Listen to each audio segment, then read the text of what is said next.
जो election commission की जानिब से इंटेंसिव रिवीजन के नाम पर जो वोटर लिस्ट अब बनाई जा रही है, मैं तेलंगाना के आप तमाम लोगों से, खास तौर से भारत के गरीबों से, चाहे वो किसी मजहब से उनका ताल्लुक हो, खास तौर से मुसलमानों से, दलितों से, आदिवासियों से ये कह रहा हूं कि आप तैयार हो जाइए। अगर तेलंगाना हो या वेस्ट बंगाल हो या तमिलनाडु हो या भारत में पूरे रियासतों में इस तरह का इंटेंसिव रिवीजन करवाया जाएगा, तो मेरी आप लोगों से अपील है कि आप लोग अपना एक एक का बर्थ सर्टिफिकेट बनाइए।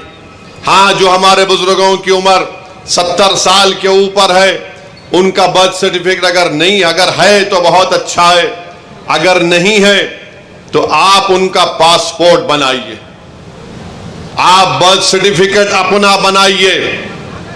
और अगर 10th क्लास की मार्कशीट है तो उसको तैयार रखिए, अगर कास्ट सर्टिफिकेट है उसको तैयार रखिए, अगर नहीं है तो बनवाइए, पासपोर्ट नहीं है तो बनवाइए, बर्थ सर्टिफिकेट नहीं है तो बनवाइए। अगर कोई रिटायर्ड पेंशनर है तो जो पेंशन का आर्डर मिलता है उसको उठाकर रखिए। अगर आपको 2 BHK का सर्टिफिकेट मिलता है कि आपको 2 BHK दिया गया, उसको उठाकर हिफाजत से रखिए।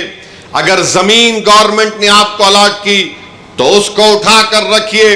अगर आप गवर्नमेंट के मुलाजिम हैं या थे, उसका ID कार्ड उठाकर रखिए, क्योंकि याद रखिए मेरी इस बात को कि अब जब इंटेंसिव रिवीजन हो रहा है तो इलेक्शन कमीशन ने जो हिदायतें BLOs को दी है बिहार में, उसमें यह कहा गया कि अगर इलियास साहब के घर पर कोई 3 मर्तबा BLO चला जाएगा और 3 मर्तबा किसी जायज वजह से इलियास साहब अपने घर पर मुकीम नहीं होंगे तो BLO उसकी इत्तला ERO को और AERO को देगा।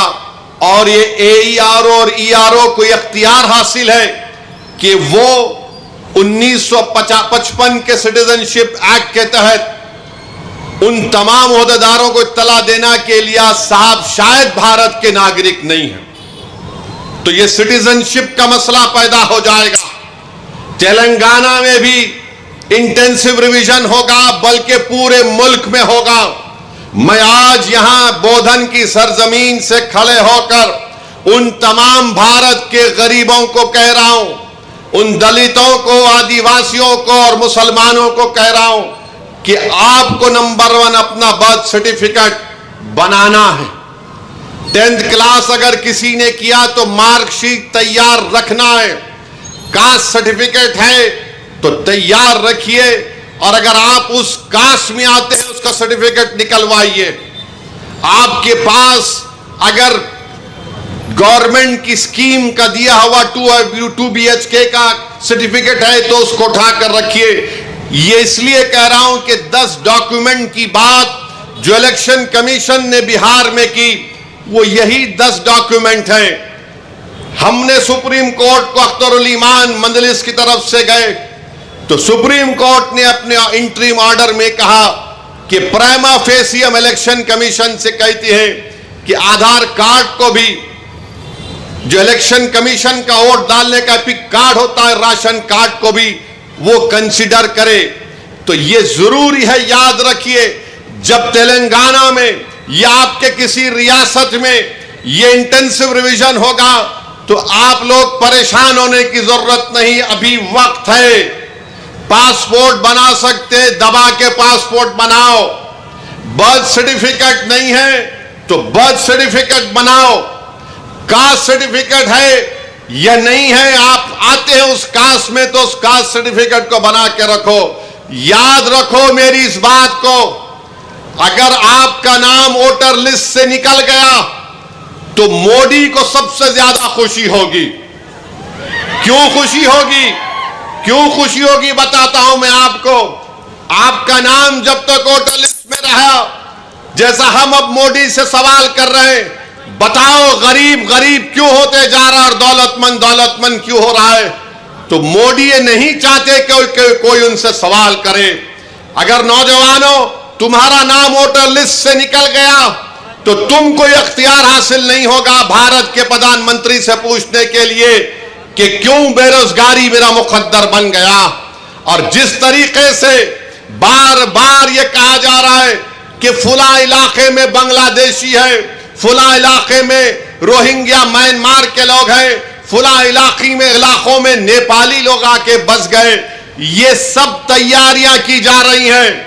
मैं आपको जिम्मेदारी से बाखबर कर रहा हूं। ये जज्बात में लाने के लिए, ये डराने के लिए नहीं कह रहा हूं। ऑन रिकॉर्ड कह दिया गया कि पूरे भारत में इंटेंसिव रिवीजन होगा। और तेलंगाना में जो लास्ट इंटेंसिव रिवीजन हुआ था, मेरे ख्याल से अगर मेरा हाफिजा सही है तो 2007 में या फिर 2002 में हुआ था।